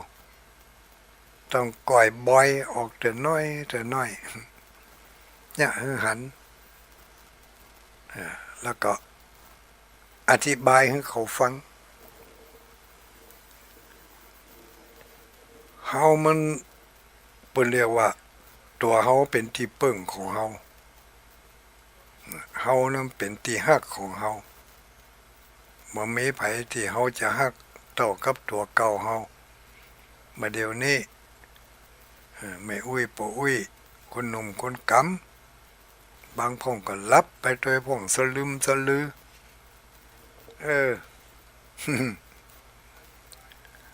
เอาตัวเป็นที่เปิ้งของตัวเองเนอะอัตตาหิปรมังปิโยตนแลเป็นที่รักอย่างยิ่งนะบ่มีไผจะฮักเฮาเท่ากับเฮาฮักตัวเองรักไขยานังสุรกิตังควรรักษาตนนั้นไว้ให้ดีเนาะรักษาอย่างใดรักษาไว้ให้ดีก็เอาบุญนี่กะมากั้มมาจูบุญกั้มบุญจูบุญหนุนบุญนำบุญกั้มบุญจูอีหลูเนาะทุกคืนฟังรายการไปอันนี้อย่างจะได้ เอาไปมาประเดี๋ยวนี้แต่จะอู้คนเดียวนี่เนาะอุ้ยเนาะ ฝนตกห้องกันนี่บ้านเหนือบ้านใต้นี่โอ้หันฝนตกแล้วตั้งบ้านตั้งเหนือเขานี่ฝนตกอย่างนี้เนาะน้ำหลากน้ำไหลบ้านตั้งใต้ภาคเหนือตอนบนภาคตั้งใต้ก็น้ำน้องน้ำหลากน้ำไหลเหมือนกันเนอะได้ยินข่าวตั้งสัมปะตองจอมตองอย่างมู้นั่นระมัดระวังอีนี่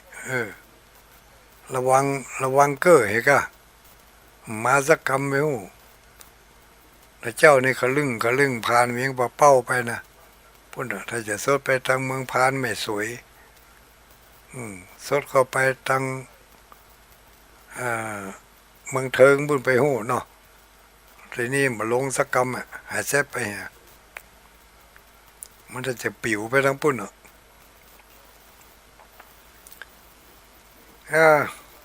เดี๋ยวตัก ตักทักทายบุญก่อนเนอะทักทายบุญก่อนมีไผพ่องพระล่ำพระเรือโอ้ที่ยังบรับเดี๋ยวก็มีไผนี่แม่อุ้ยจงดีเชื่อกันทามีความสุขเป็นที่หักของคนเทวดามีคนกล่าวถึงเมื่อนึกถึงก็ปิติสุขไม่หลงไหลมีสติถ้าหมดชีวิตแล้วไปสู่ที่สอบไปสู่สุขติมีสุขติเป็นที่หวังอย่างน้อยๆก็ถ้าบ่ได้ไปเกิดเป็นคนก็ไปเกิดเป็นเทวดาพุ่นน่ะหมู่ที่ทำบุญมานักๆนี่นะโอ้อันนี้1 ข้อ 2 ข้อ 3 ข้อ 4 ข้อ 5 ข้อ6 ข้อมีสุขติเป็นที่ไปโอ้ไม่อุ้ยจงดีฟังได้ดีตอบได้ดีจะไปปลูกต้นไม้เมื่อใดแท้อุ้ยที่พุทธมณฑลน่ะได้ยินข่าวว่าทางคลื่นสีขาวทางนั้นอย่างก็ทาง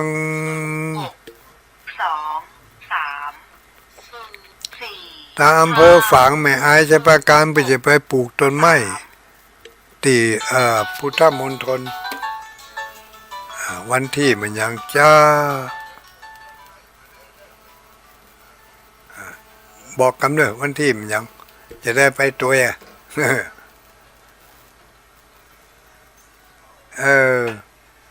โทรศัพท์นี่มันเตือนหน่อยกำเดียวกันเนอะคิ้วไผ่คิ้วมันอันนี้คิ้วนี่มันตาเตอเดี๋ยวนี้กำลังทักทายไปทางไลน์เหรอกำกันทักทายทางไลน์ก่อนเนอะทางโทรศัพท์หยุดก่อนตาเตอทางเมืองแป้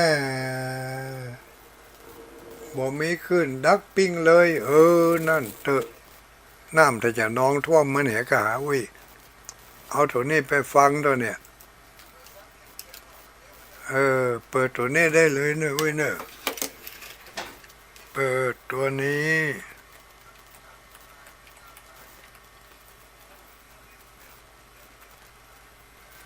เปิดตัวนี้อันนี้เปิดตัวนี้ได้เลยส่งวิทยุไปให้ฟังแล้วตามเมืองแปะเมืองแปะต่อไปตังน้องผาขาวน้องผาขาวรับละก้าน้องผาขาวนี่ยังมารับเตือนเนาะอนุโมทนาสาธุวันนั้นไปตัวเปิ่นคนน่ะน้องผาขาวนี่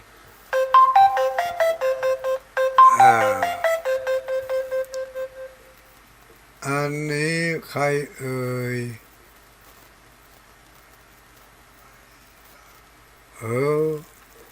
หัวใจครั่ง ฟันคนเมืองที่ไหนมาโหนเนอะพออย่างคนบ้านเฮาอย่างกับหมอที่เอารถมาเจิมแต่เจ้านี่ใจกะคนที่ไหนมาโหนเนอะกังขังครั่งอันนี้อันตรายนะอุ้ยเนาะอยู่ลำบากอยู่ไปก็กลัวผีบ้าผีว่อเกิดมันคลั่งขึ้นมาไล่ฟันไล่แทงไล่บุบไล่ตีตำบ้านตำจ้องเนี่ยก็หันกันนักอยู่นะอันนี้ก็ส่งมาเรียนในบ่ฮู้ว่าบ้านไหนแต่ว่าคนบ้านเขาเนี่ยเป็นคนส่งฟังอยู่เนอแม่อุ้ยจีนแม่ขาจานแม่อุ้ยสุดาบ้านอุ้ยสุดาพะเยาเนาะจังหวัดพะเยาก็แล้วกันอันนี้ไผเอ่ยอู้ได้ถึงใจฟังง่ายลึกซึ้งอันนี้ตุ้ยตาสมปอยตุ้ยตาสมปอยไปฟังโทรมาเถอะนะตอบไลน์บัดแล้วเถอะเดี๋ยวคนตาตึกเดี๋ยวตอบไลน์ให้ก่อนเนอะฟังอยู่เจ้ายังบ่รับเตื้อหัวเวียงอันนี้ใครอีกไม่ไว้จงดีว่าจะได้จะไปปลูกต้นไม้วันที่ใดเดี๋ยวก็25เดี๋ยวก็26วันที่24ไปปุ้นเนอวัดบรรพตสถิต24ไปวัดบรรพตสถิตไปปลูกไปฟังเทศน์ฟังธรรมกันทำชุดหนึ่งชุดที่2มหาชาติเวสสันดรยกที่2เพื่อจะมี3ยกก่อนอันนี้ฟังอยู่น้ำในขวดเป็นอย่างนั้นน้ำในขวดเดี๋ยวมาตะเกียตาเตอร์เนอร์เดี๋ยวก่อนอันนี้ผายอีกเอาโฮโต้ตะวาไปปลูกต้นไม้กันนี่ที่วัดอะไรนะซุปเตินซุปเตินซุปปาดซุปเตินที่วัดของอาจารย์สาธิตธีระปัญโยเนาะได้ไปกันเมื่ออาจารย์ตาเตอมาหน้าก่อนจะเข้าเชียงรายก่อนพรุ่งนี้แม่อายฝังตอบไลน์หมดแล้วไลน์ตอบไปหมดแล้วรับโทรศัพท์เจริญพรสวัสดีเจ้าไผเอ่ยไม่จะเป็นเมืองเจ้าบ้านแม่ลิ้นดอนแก้วแม่ลิ้นเจ้าแม่จันเพ็ญบ้านดอนแก้วอีกอะ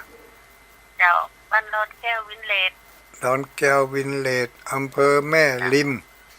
เจ้าโทรมาครั้งแรกเจ้าเจ้าว่าถามว่าที่เขาได้ใส่บาตรหน้าบ้านทุกวันนี่แม่เขาเหล่านี้อย่างเขาแก้วแล้วเขายัดน้ำเพิ่นได้ครับเอานอกได้ห้ามกะเจ้าเพราะว่าอย่างก็เพิ่นเจ้ามาดูนี่ได้6 ปีทุกคนเพิ่นก็บ่เคยเข้ามาบิณฑบาตเนาะแล้วเจ้าเพิ่นมาถึงวัดได้นะเจ้าได้บุญได้กุศลมากหลาย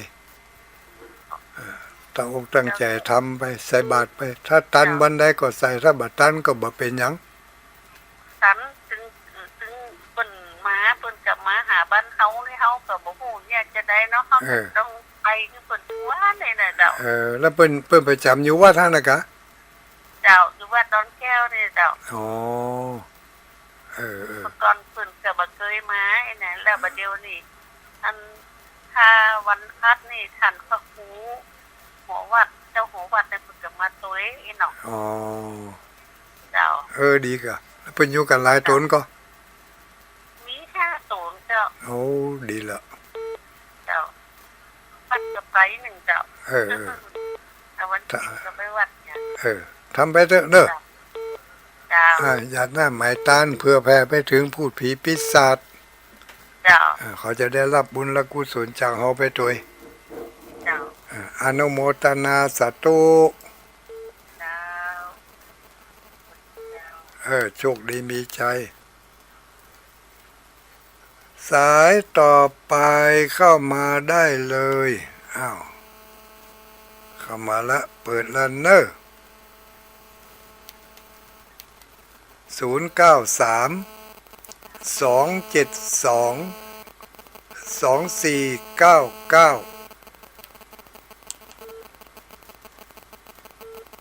ตุ้มๆหลายเนอะว่าจะได้ เจ้าสาธุเจ้า ไม่อุ้ยยัง เจ้าโอ้ยน้อมเจ้า อุ้ยน้อมตาจาง เจ้า ชัดเจนดี แต่ว่าขอเจ้าท่านเจนดีแต่ว่าขออาจารย์สถิตเป็นอบรมไม่พอย ได้ไปปลูกกระปุ่นก่อน ไม่ได้ปล่อยจ้ะ ส่งใจไปก่อน ไม่ปลูกหัวม่วงแล้วปลูกลำไยแล้วไม่ปล่อยไม่ได้ปล่อยเจ้า ไปปลูกนักเริ่มลำไยนะวันหน้านะ เจ้าไปปลูกที่อาจารย์สถิตแล้ว ดีละดีละ เจ้ามามีไว้ปลาไปเจ้า ไม่เป็นไร คืนนี้ได้บุญกี่ข้อ ถ้าอยากได้หลายข้อเหมือนกันเจ้า ได้หลายอยู่เนาะ เจ้าว่าคนเดียวก็ได้คนเดียวเนาะ แม่นอนุโมทนาสาธุ เจ้า สาธุอนุโมตามิปันกันคนเล็กคนน้อยว่ากันเข้าไปเจริญพรตุธรรมะ0837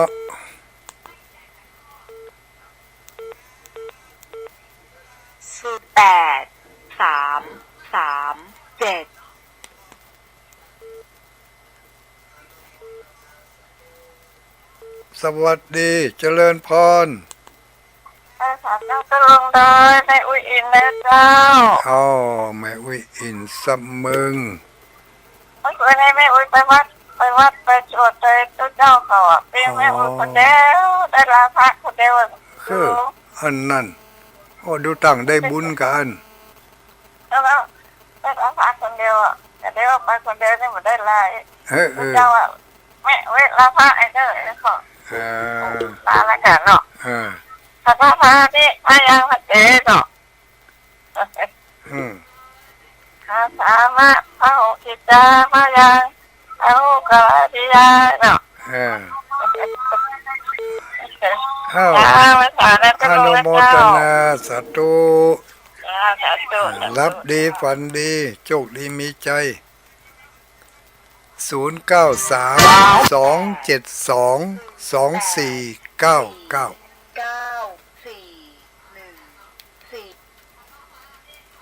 เจริญพร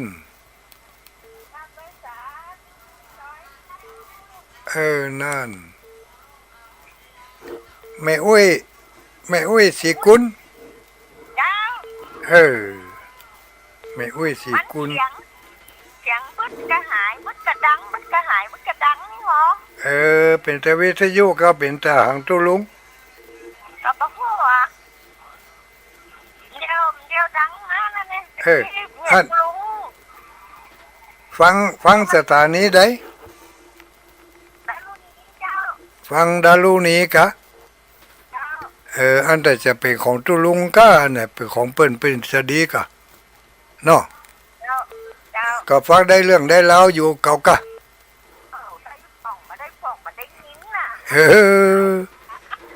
ขาดหายเป็นบ้างเป็นต้นนี่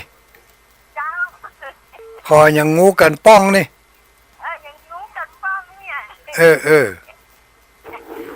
เป็นกำลังใจนะ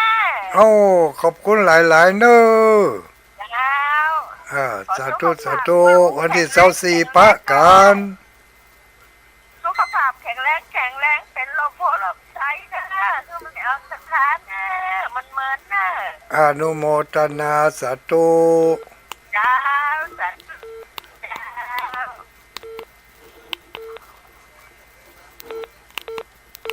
โอ้โทรศัพท์มันก็ไขล้วนตัวเองเว้ยบุญกับโทรศัพท์ล้วนนั่นน่ะมาได้มันจะดีสว่างก็ดีอ่ะ9 6 796อ้าวเจริญพร เจ้าทุลุงโทรจากวัดทองหลวงปู่เนอ จากบ้านห้องละปูน เจ้า ห้วยแสทอง เจ้า ชัดเจนดี น้ำท่วมก่อเฮ้ยอย่างดักปิ้งอย่างดักปิ้ง แม่หลุดโมถอนพุทธอดทารุดเย็บลุกสด อ๋อ ชัดเจนดี อย่าหมออะไร ไอ้ ไม่ ทุ รู้ ลุงเนอะสตุเจ้ากับไว้แสบจ้ะ ขอบคุณขอบใจหลายๆเนอะโชคดีมีใจ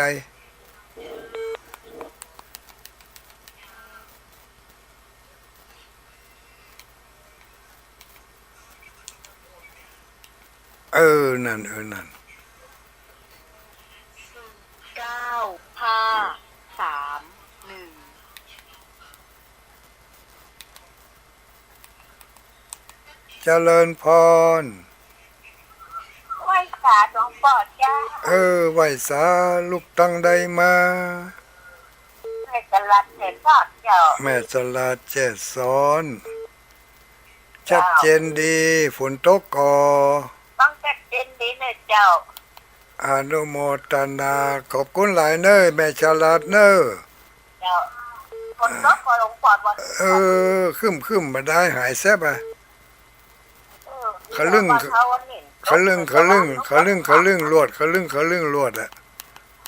เอ้ารับดีฝันดีแม่อุ้ยโชคดีมีใจ 8 7 9 4 9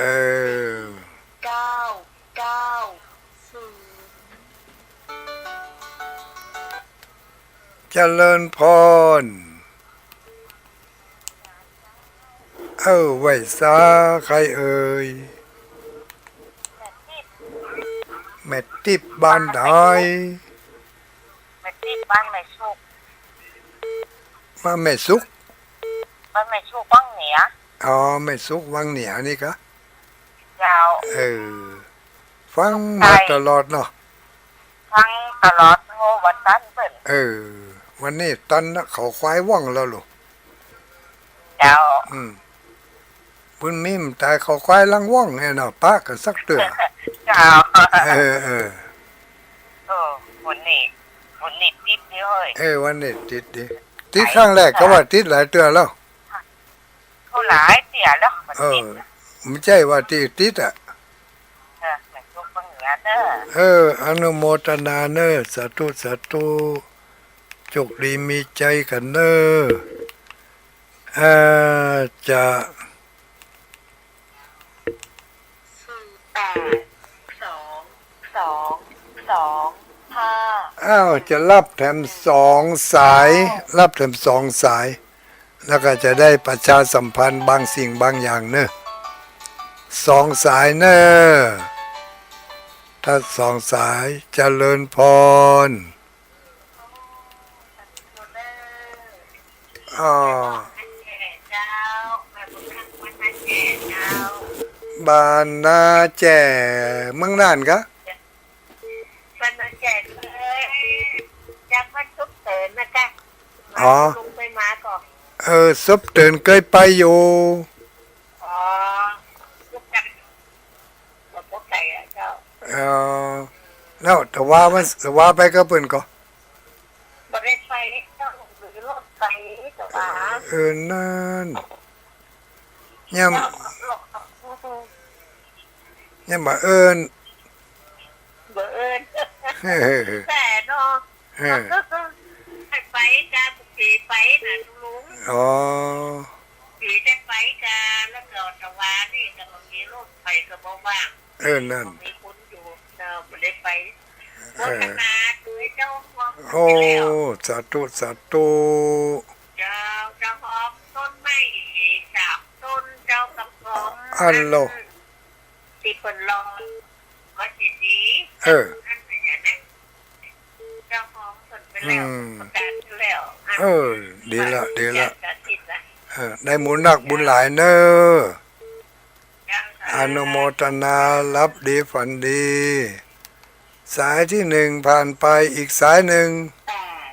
5 สายสุดท้ายเนอเจริญพร อย่าเป็นราชการเจ้าหลวงพ่อเจ้า สวัสดีครับค่ำคืนลูกไหนมา เจ้าสีบัวตองอินทวันที่บ้านทุ่งตุ้มสีแต่บนลานเพื่อทำใต้จะมาใส่ยาวเจ้า โอ้ดอกคำใต้สดมาบัดเดียวเหรอเนาะ เจ้า ข้างแรกกันเนาะ โอ้ทุกขั้นที่3แล้วก็ โอ้ข้างที่สามแล้วกะ เจ้า เออ ตลอดเจ้า ชัดเจนดีกอ เจ้าชัดเจนดีเจ้า คนรักพะเยาเนาะ เจ้า เมื่อคืนนี้ได้บุญกี่ข้อ ได้2-3ข้อเจ้า ได้สองสามข้อเนาะจำเอาไว้เนอะเพื่อลูกหลานจะได้ถามเนาะ เจ้า ไม่อุ้ยทำบุญได้หยังพวกนี้อ่ะเนาะ เจ้า หากระเสียงไปทิกๆอ่ะเอออนุโมทนาเนอะโชคดีมีใจโชคดีมีใจ กันคู่คนเนอะ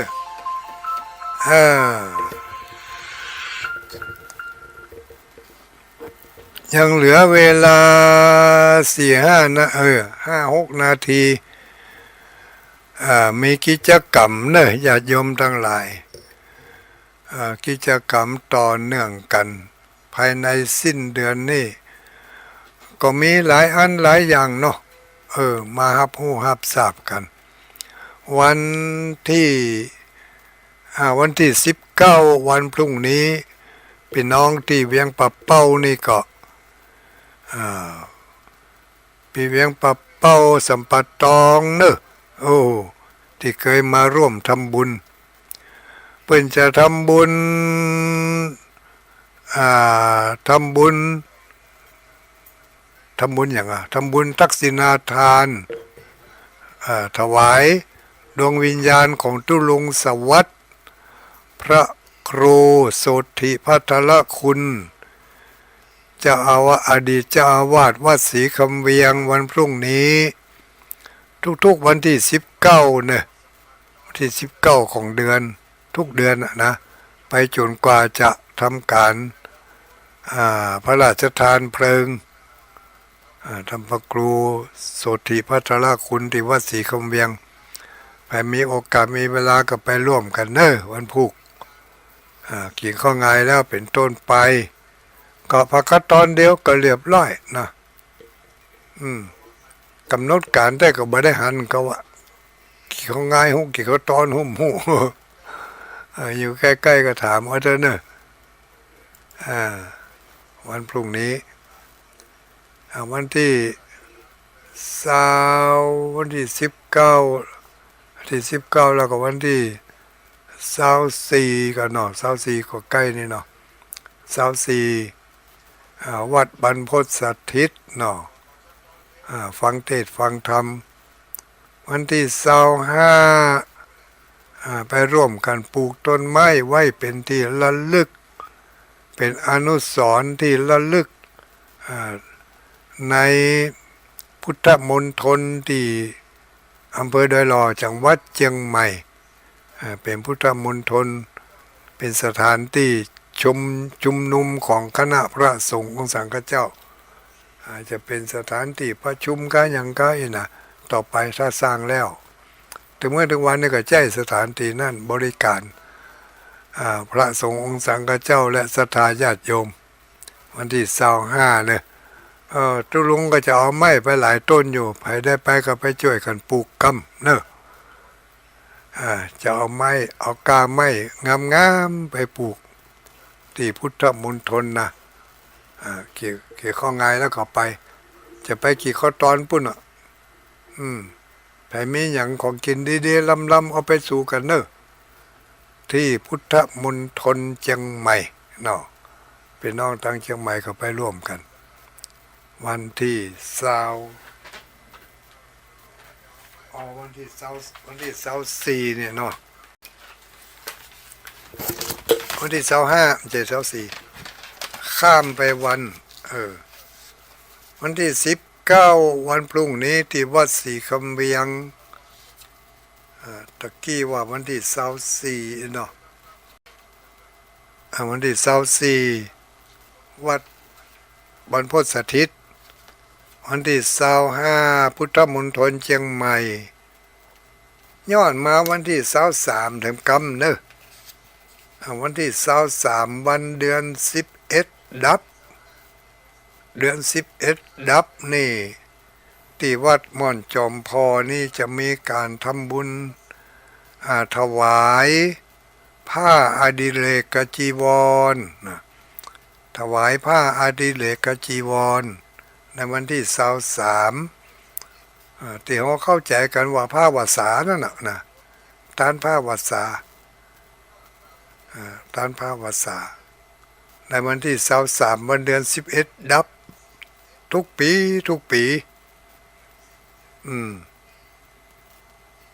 มีโอกาสก็เจอเนอะร่วมทำบุญด้วยกันไปฟังก่ายบุญเถอะเนอะวันที่30วันที่30นี่ก็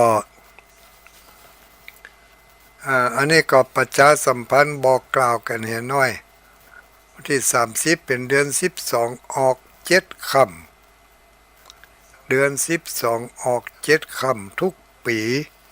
ที่วัดม่อนจอมพอนี่จะมีการทำบุญตานงานประจำปีทำบุญตานสลากพัดบางปีก็ตานเป็นสังฆทานอย่างปีนี้กับปีหน้า ปี68 69นี่จะตานสังฆทานปี70บุญจะตานสลากพัดปี68 69ตานสังฆทานประจำปีในวันเดือน12ออก7ค่ำสังฆทานปีนี้จะเอาโต๊ะสแตนเลสเอามาเป็นครัวตาลใครมีจิตเจตนาจะร่วมเป็นเจ้าภาพโดยก็ได้เนอะโต๊ะสแตนเลสเอาไว้ใส่ของกินกับข้าวกับปลาไว้เอาไว้ตั้งลงทุมลงทานมันก็มีแต่ว่ามันมีบ่เพียงพอถ้ามีงานกรรมนั้นเดี๋ยวก็ไปยืมเปิ่นเหมือนกันเขาก็ลดภาระในการไปยืมของเปิ่นเอามาเก็บไว้เป็นของวัดโต๊ะที่แปลงไว้ก็มีเหมือนกันมันพวกไปหาพ่องอันที่ซ่อมได้ก็มีที่ซ่อมบ่ได้ก็มีขาหักขาแห้งไปพ่องมันพวกมันพังไปพ่องมันแหลวไปพ่องไม่ปูกาขามันกาอย่างก็มาอันก็ซ่อมได้มาอันก็ซ่อมบ่ได้อันที่ซ่อมบ่ได้ก็จะเป็นว่ายกไปซื้อมาตานแถมใหม่วันที่30จะตานโต๊ะสแตนเลส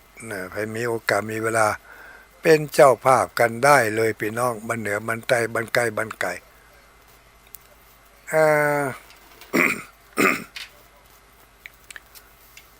ก็